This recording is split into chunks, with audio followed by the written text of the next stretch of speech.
যোৱা 12 তাৰিখে মাননীয় মন্ত্ৰী অশোক সিংহল ডাঙৰীয়াই গুৱাহাটীত প্ৰায় 45টা বাছ ষ্টপেজৰ যে আধাৰশিলা কৰিলে আমি ইয়াৰ কামটো পূৰ্ণ কৰি চলি আছিলে যে আজি আমি 16 তাৰিখে সচিবালয় যেটো আমাৰ বাছ ষ্টপেজ আছে বা বাছ অৱস্থান আছে সেইটো আমি আজি ৰাইজৰ কাৰণে মুকলি কৰিলোঁ।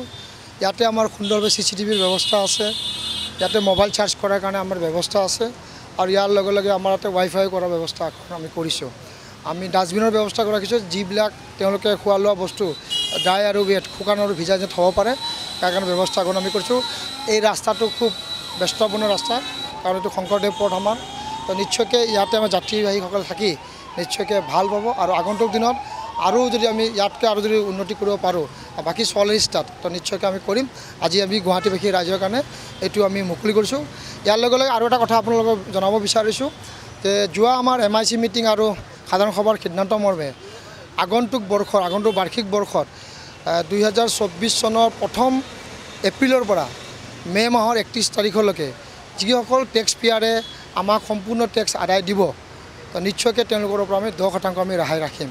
পূৰ্বতে আমি ৰাখিছিলোঁ, এইবাৰো ৰাখিছোঁ, যিহেতু আজি আমাৰ ঘোষণা কৰিছোঁ, কাৰণ আজি এনেধৰণৰ টেক্স পেয়াৰসকলে যদি আগতীয়াকৈ আমাক পইচাখিনি দি দিয়ে তো নিশ্চয়কৈ তেওঁলোকক আমি 10% আমি ৰেহাই দিম আৰু বাকীবিলাকো যদি তেনেকৈ দিয়ে তো নিশ্চয়কৈ তেওঁলোকৰ পৰা আমি এনেধৰণৰ ব্যৱস্থা গ্ৰহণ আমি কৰিম। এইবিলাক আমি নটিচ কৰিছোঁ, তেওঁলোকে বহুতে আমাক টেক্সখিনি দিয়াৰ কাৰণে ব্যৱস্থা গ্ৰহণ কৰিছে আৰু যিসকলে কৰা নাই তেওঁলোকৰ ওপৰত আমি আইনমতে আমি বিহিত ব্যৱস্থা গ্ৰহণ কৰিছোঁ। ইতিমধ্যে কিছুমানে আমি কাৰাকে আমি নটিচ কৰিছোঁ, আগন্তুক দিনত তেওঁলোকৰ প্ৰতি আৰু অধিক সক্ৰিয়তাৰে আমি ব্যৱস্থা গ্ৰহণ কৰিম।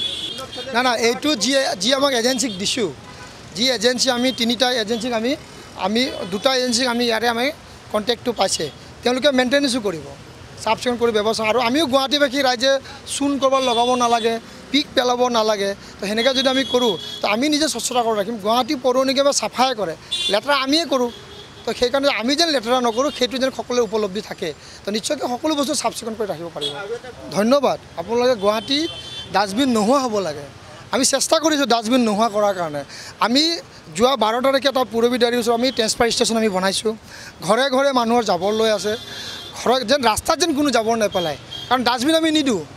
ডাষ্টবিন নোহোৱা, ডাষ্টবিন ফ্ৰী চিটি হ'ব লাগে, সেইকাৰণে আমি ডাষ্টবিনবিলাক কমাই আনিছোঁ। আৰু ডাষ্টবিনবিলাক আপোনালোকে দেখা নাই, আমি অলপ চুকৰ ফালে সোমাই দিছোঁ, ধুনীয়াকৈ ৰাখিছোঁ। আপোনালোকে চাব টিঙৰ আঁৰ বেৰাৰে দিছোঁ, আমাৰ ইঞ্জিনিয়াৰ কিছুমানে নিজেই পইচা খৰচ কৰি ধুনীয়াকৈ আঁৰ বেৰা দি ৰাখিছে, সেইকাৰণে ডাষ্টবিন দেখা পোৱা নাই। ডাষ্টবিন নেদেখোঁতে ভাল লাগিছে নাই গুৱাহাটীখন, ডাষ্টবিন উপচি পৰিব লাগে। সেইকাৰণে আমাৰ প্ৰাইমেৰী কালেকশ্যনটো খুব ভাল হৈ আছে চাগে, আমাৰ ছেকেণ্ডেৰী কালেকশ্যন খুব ভাল হৈ আছে, আমাৰ ট্ৰেন্সফাৰ ষ্টেচনসমূহে কাম কৰি আছে, সেইবিলাক ডাষ্টবিনবিলাক আমি কমাই দিছোঁ। আমি চিন্তা কৰিছোঁ যদি সকলো গুৱাহাটীবাসী ৰাইজে আমাক সহায় কৰে তো নিশ্চয়কৈ গুৱাহাটীৰ পৰা আমি ডাষ্টবিন নোহোৱা কৰিম আৰু ঘৰে ঘৰে জাবৰটো আমি এৰেষ্ট কৰি পেলাই ধৰি অনাৰ ব্যৱস্থা গ্ৰহণ কৰিম।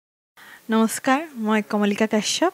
প্ৰথমেই মই এনি ভাৰত 24ৰ প্ৰত্যেকগৰাকী কৰ্মকৰ্তালৈ শুভেচ্ছা জনাইছোঁ যে এনি ভাৰত 24 শীঘ্ৰেই ছেটেলাইট চেনেল হ'বলৈ গৈ আছে, আৰু তাৰ লগতে মই এইটোৱে জনাব বিচাৰিম যে এনি ভাৰত 24ৰে আৰু আগবাঢ়ি যাওক, ভাল কাম কৰি যাওক আৰু সৎ পথত কাম কৰি যাওক, সেইটোৱে ধন্যবাদ দিব বিচাৰিম।